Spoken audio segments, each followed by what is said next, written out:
ఈ అంశాలన్నీ ఏమైపోయినాయి ఇక్కడ పరిస్థితి ఒక్క జూబ్లీహిల్స్ నియోజకవర్గంలో ఎందుకు ఇలాంటి పరిస్థితి వచ్చింది? అందరికీ నమస్కారం. ఇప్పుడు కేకే సర్వే అనేది ప్రామాణికంగా తీసుకోవాలన్నా, నేను అదే చెప్తున్నా, ప్రామాణికంగా తీసుకోవాలన్నా. ఎందుకంటే ఇదే రిజల్ట్ 2023 డిసెంబర్లో అదే రిజల్ట్ కదా కనపడతా ఉంది. అప్పుడు మాకు 25,866 ఓట్లు వచ్చినాయి. కొత్తగా ఏం చెప్తున్నాడు కేకే సర్వే? ఈరోజు భారతీయ జనతా పార్టీ అక్కడ పుంజుకుంది. భారతీయ జనతా పార్టీకి పార్లమెంట్ ఎన్నికలు 65,000 ఓట్లు కిషన్ రెడ్డి గారికి వచ్చాయి, మా కేంద్ర మంత్రివర్యులు కిషన్ రెడ్డి గారికి వచ్చాయి. జూబ్లీహిల్స్ నియోజకవర్గం అది కూడా. సో మరి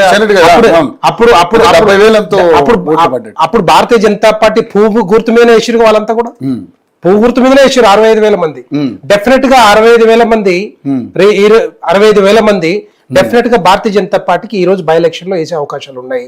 డెఫినెట్ గా భారతీయ జనతా పార్టీ వైపు ఉన్న వాళ్ళంతా కూడా. ఎందుకంటే ఆ రోజు వేసిన వాళ్ళు ఈ రోజు మళ్ళీ వేరే కారు గుర్తుకో లేకపోతే అస్తం గుర్తుకు వేస్తారా? వేసే అవకాశాలు ఉన్నాయా? పార్లమెంట్ ఎన్నికలు వేరు, ఈ అసెంబ్లీ ఎన్నికలు వేరు కదా, పైగా ఇది ఉప ఎన్నిక. అంటే సో దీన్ని రోజు రోజుకి ఒక మార్పు వస్తా ఉంది, ప్రజల్లో మార్పు వస్తా ఉంది, నియోజకవర్గంలో మార్పు వస్తా ఉంది. ఎందుకంటే స్థానికంగా చూసినా కూడా లేకపోతే రాష్ట్రంలో చూసినా కూడా కాంగ్రెస్ పార్టీకి ఏ విధంగా వ్యతిరేకత ఉందో అందరికీ తెలుసు. వాళ్ళు చెప్పిన మేనిఫెస్టో ఒక దగ్గర ఒక 40 పేజీల మేనిఫెస్టో ఉంది వాళ్ళ దాంట్లో. 40 పేజీల మేనిఫెస్టోలో 6 గ్యారెంటీలతో పాటు 420 అంశాలు ఉన్నాయి. దాంట్లో 2-3 తప్ప ఏమన్నా అమలు చేశారు ఎప్పటిదాకా? చెప్పగలుగుతారా? పోనీ వాళ్ళు ధైర్యం ఉందా? పోనీ ధైర్యం దమ్ముందా? చెప్పలేరు. నేనేమంటున్నా, ఈ 6 గ్యారెంటీల్లో ఇప్పుడు నేను ఒక జూబ్లీహిల్స్ కే తీసుకున్నాం. జూబ్లీహిల్స్ తీసుకున్నప్పుడు జూబ్లీహిల్స్ లో 4,08,000 మంది ఓటర్లు ఉన్నారు. దాంట్లో దగ్గర సగం మంది మహిళలు ఉంటారు. సగం మంది మహిళల్లో అంటే 2 లక్షల మంది మహిళలు ఉంటే 2,500 రూపాయలు ఇచ్చే సత్తా ఉందా కాంగ్రెస్ పార్టీకి? 2,500 రూపాయలు అంటే 23 నెలల్లో 57,600 రూపాయలు ఇచ్చే దమ్ముందా వీళ్ళకి? ఇచ్చి రమ్మని చెప్పండి, అడగమని చెప్పండి, ఓట్లు అడగమని చెప్పండి వాళ్ళని. మరి ఏ ముఖం పెట్టి అడుగుతారు ఓట్లు కాంగ్రెస్ పార్టీ? కాంగ్రెస్ పార్టీ ఏ ముఖం పెట్టి అడుగుతుంది? ఈ రోజు ఏ విధంగా అడుగుతుంది? తర్వాత వృద్ధులకి 23 నెలల్లో 4,000 రూపాయలు అంటే 2,000 ఇస్తున్నారు, ఇంకో 2,000 రూపాయలు దగ్గర 46,000 రూపాయలు వృద్ధులకు ఇవ్వగలుగుతారా? పోనీ ఇదే జూబ్లీహిల్స్ నియోజకవర్గంలో ఎంతమంది వృద్ధులు వాళ్ళందరికీ ఇవ్వగలుగుతారా? ఇవ్వలేరు. ఇవన్నీ ఏంటంటే డెఫినెట్ గా కాంగ్రెస్ పార్టీ చేసేది ఏం లేదు. ఇవన్నీ కూడా ఒక ఈరోజు మా భారతీయ జనతా పార్టీ, మా రాష్ట్ర అధ్యక్షులు, తర్వాత మా ఎంపీలు కానీ ఎమ్మెల్యేలు అందరు కూడా ఛార్జ్ షీట్ విడుదల చేశారు. ఛార్జ్ షీట్ కాంగ్రెస్ పార్టీ మీద వేశారు. ఏం వేశారు? మీరు ఇచ్చిన 6 గ్యారెంటీలు కానీ 420 అంశాలు కానీ ఎక్కడ కూడా అమలు కాలేదు. మీ మొదటి పేజీలో ఏం రాసింది? ప్రతిరోజు 1 గంట సేపు మేము క్యాంప్ ఆఫీస్ లో ఇది కంప్లైంట్స్ తీసుకుంటామని చెప్పారు ప్రజలు. 2-3 రోజులు సేమ్ క్యాంప్ ఆఫీస్ లో 2-3 రోజులు అడావిడి చేశారు. అడావిడి చేసిన తర్వాత ఈ రోజు కనపడుతుందా మీకు? ఫస్ట్ పేజీలో మొదటి మేనిఫెస్టోలో మొదటి పేజీలో కనపడతా ఉంటుంది. దాన్ని ఎందుకు విస్మరించారు ఇప్పటిదాకా? అంటే కంప్లైంట్స్ లేవా? ఈ రోజు ఈ తెలంగాణ రాష్ట్రంలో కంప్లైంట్స్ లేవా? కాంగ్రెస్ పార్టీ పట్టించుకోదా? కాంగ్రెస్ పార్టీ ఏం చెప్పింది? 100 రోజుల్లో అధికారులు కాదు, వీళ్ళు ఏం చెప్పారు? ముందుగా మంత్రులు రోజుకో మంత్రిని పెడతా అని చెప్పారు. రోజుకో మంత్రిని పెడతాం, గంట సేపు కూర్చుంటాం, డెఫినెట్ గా అన్ని కంప్లైంట్స్ తీసుకుంటాం, పరిశీలిస్తామని చెప్పారు, పరిష్కరిస్తామని చెప్పారు. కానీ కాంగ్రెస్ పార్టీ పట్టించుకుందా ఇప్పటిదాకా? ఏం చేస్తున్నారు మరి? ఎందుకు అంటే కాంగ్రెస్ పార్టీ మీద వ్యతిరేకత ఏదైతే వచ్చిందో, పెద్ద ఎత్తున వచ్చిందో, అక్కడ కంప్లైంట్స్ వస్తే తిరగబడతారనే ఆలోచనతో ఈ రోజు తీసుకోవట్లేదు. అంటే దీనికి 100 రోజుల్లో ఏం చెప్తున్నారు? 6 గ్యారెంటీలు అమలు చేస్తాం, ఖచ్చితంగా అమలు చేస్తామని చెప్పారు. దానికి చట్టం ఏమైనా ఉందా? ఆర్డినెన్స్ ఏమైనా రిలీజ్ చేసిరా, ఇష్యూ చేసిరా, లేకపోతే జియో ఇష్యూ చేసిరా? అందుకే వాళ్ళు చేయలేకపోతా ఉన్నారు. ఈ రోజు వాళ్ళు పట్టించుకోలేకపోతా ఉన్నారు. పైసలు లేని కాంగ్రెస్ పార్టీకి ఈ రోజు జూబ్లీహిల్స్ ని డెవలప్ చేస్తామంటే ఎవరు నమ్ముతారా? కంటోన్మెంట్ లో మీరే మీ పార్టీలో అంటున్నాయి, ఒకవైపు బీఆర్ఎస్ అంటుంది, ఒకవైపు బీజేపీ అంటుంది, పైసలు లేవు అంటుంది కాంగ్రెస్ ప్రభుత్వం దగ్గర.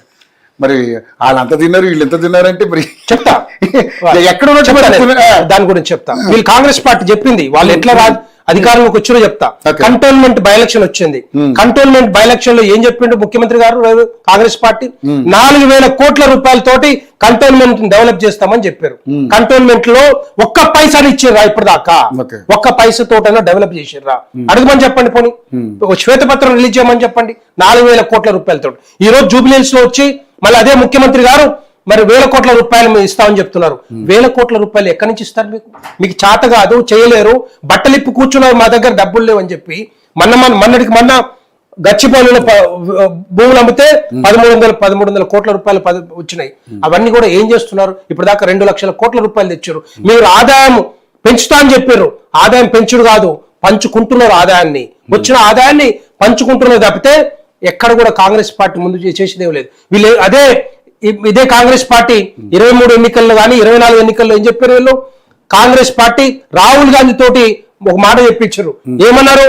ఎట్టి పరిస్థితుల్లో ఈ బీఆర్ఎస్ ప్రభుత్వంలో ఉన్న ముఖ్యమంత్రి కుటుంబం 1,00,000 కోట్లు తిన్నారు, 1,00,000 కోట్లు కక్కిచ్చి పేదలకు పంచుతామని చెప్పారు. పేదలకు పంచుతాం, ఈ ప్రజలకు పంచుతాం అని చెప్పారు. ఇప్పటి వరకు రాహుల్ గాంధీతో మాట చెప్పించారు, రేవంత్ రెడ్డి గారు మాట్లాడారు. కానీ ఇప్పటి వరకు ఎక్కడన్నా 1,00,000 కోట్లు కక్కిచ్చారా? ఎక్కడి దగ్గర నుంచి కక్కిచ్చారు? 60 నెలల కాలంలో 23 నెలలు అయింది, 33% అయింది. చేయమని చెప్పాలి కదా. అలాంటిది ఎక్కడన్నా కక్కిచ్చిర్రా? అదే మరి కాంగ్రెస్ ప్రభుత్వం, రాహుల్ గాంధీ గారు చెప్పారు మళ్ళీ 111 జీవోలో 1,000 కోట్ల రూపాయలు తింటా ఉన్నారు, 1,000 కోట్ల రూపాయలు 1,000 ఎకరాల భూములు ఆక్రమించారు అని చెప్పారు. అదే మరి ఆక్రమించిన దాంట్లో అదే మళ్ళీ చాలా మంది ఉన్నారని చెప్పారు. ఒక బినామీ చట్టం వచ్చింది. బినామీ చట్టం 80% మంది అదే కుటుంబ సభ్యులు తీసుకున్నారని చెప్పారు. ఈ రాహుల్ గాంధీ చెప్పిండు. మరి ఇప్పటివరకు కక్కిచ్చిర్రా? లేకపోతే 1,000 ఎకరాల బినామీ చట్టం కింద తీసుకున్నారా? ఇవన్నీ చూస్తా ఉంటే డెఫినెట్ గా కాంగ్రెస్ పార్టీకి ఎట్టి పరిస్థితుల్లో ఓటేసే అవకాశాలు లేవు. నిన్న భయానికి ఒక ఓటు బ్యాంకు పాలిటిక్స్ కోసం అజారుద్దీన్ తీసుకొచ్చి ఎమ్మెల్సీ చేస్తామని చెప్పి మంత్రి పదవి ఇచ్చిన సందర్భాలు మనం చూస్తా ఉన్నాం. అంటే ఏ విధంగా పాలిటిక్స్ చేస్తా ఉన్నారో, ఏ విధంగా ఓటు బ్యాంక్ పాలిటిక్స్ పాల్పడతా ఉన్నారో కాంగ్రెస్ పార్టీ తెలంగాణ ప్రజలకి తేట తెల్లమవుతా ఉంది, చెప్తా ఉన్నారు. వాళ్ళే చెప్తున్నారు, మనం చెప్పట్లే. ఓన్లీ జూబ్లీహిల్స్ ఎన్నిక సంబంధించి ఒక మంత్రి పదవిని పెడితే, ఒక మంత్రి ఇస్తే మరి మిగతా 3 లక్షల మంది ఎంతమంది మంత్రులు ఇవ్వాలి, ఎంతమంది చైర్మన్లు చేయాలి, ఆ 3 లక్షల మందికి ఎంత డెవలప్మెంట్ చేయాలి జూబ్లీహిల్స్ లో? మీరు చేయగలుగుతారా?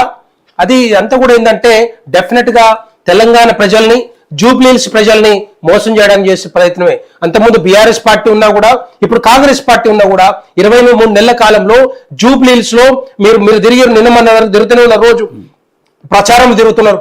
మీకు ఎక్కడైనా కూడా మురుగునీళ్ళు లేకుండా రోడ్డు ఉందా? మురుగునీళ్ళు లేకుండా, డ్రైనేజ్ లేకుండా రోడ్డు ఎక్కడైనా ఉందా? నేను తిరుగుతా ఉన్నాం, ఇంటింటి తిరుగుతా ఉన్నాం. కార్పెట్ బాంబింగ్ మేము మొదలు పెట్టినాం. కార్పెట్ బాంబింగ్ అంటే తప్పుగా అర్థం చేసుకుంటున్నారు కాంగ్రెస్ పార్టీ వాళ్ళు. ఏమంటారు? పాకిస్తాన్ ముడ్డు మీద అంతే కూర్చోలేదని చెప్పి భారతీయ ఆర్మీని కించపరిచే మాట్లాడుతూ ఉన్నారు. ఇది తప్పు. డెఫినెట్ గా మీరు ఆర్మీని ఎంకరేజ్ చేయాలి.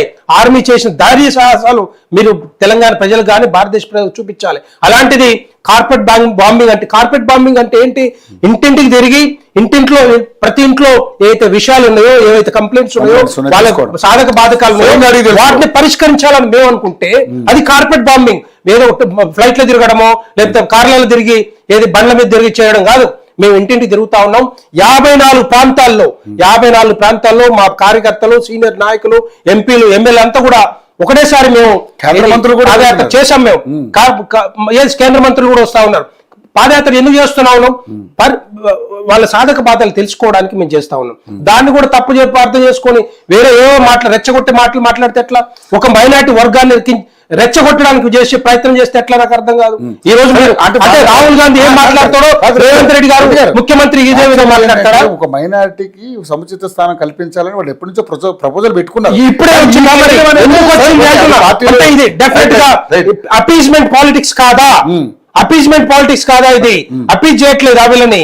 మైనార్టీ ఓటు బ్యాంక్ కోసం అపీల్ చేయట్లేదా? ఇది డెఫినెట్ గా తెలంగాణ ప్రజలు అర్థం చేసుకోవాలి. దీనికోసమే ఈ రోజు అజారుద్దీన్ మంత్రి పదవి ఇచ్చారు. ఇక వేరే వాళ్ళు ఎవరు లేరు అక్కడ, గెలవరా? వీళ్ళకు ఒక కనీసం అభ్యర్థి దొరక్క ఎంఐఎం పార్టీ నుంచి అరువు తెచ్చుకున్న అభ్యర్థికి వీళ్ళు టికెట్ ఇచ్చారు. మరి చూడండి, మీరు ఒక్కసారి మీరు అలా మాట్లాడితే మరి ఇప్పుడు మీరు అంటే అజారుద్దీన్కి ఇవ్వకూడదా? మీరు ఎందుకు అడ్డుకుంటున్నారు అనేది కూడా మీ మీదకి వస్తున్నటువంటి అపవాదం. దాన్ని కూడా this is not the right time. I'm asking, ఇవ్వండి. ఇప్పుడు కాదు ఇచ్చేది.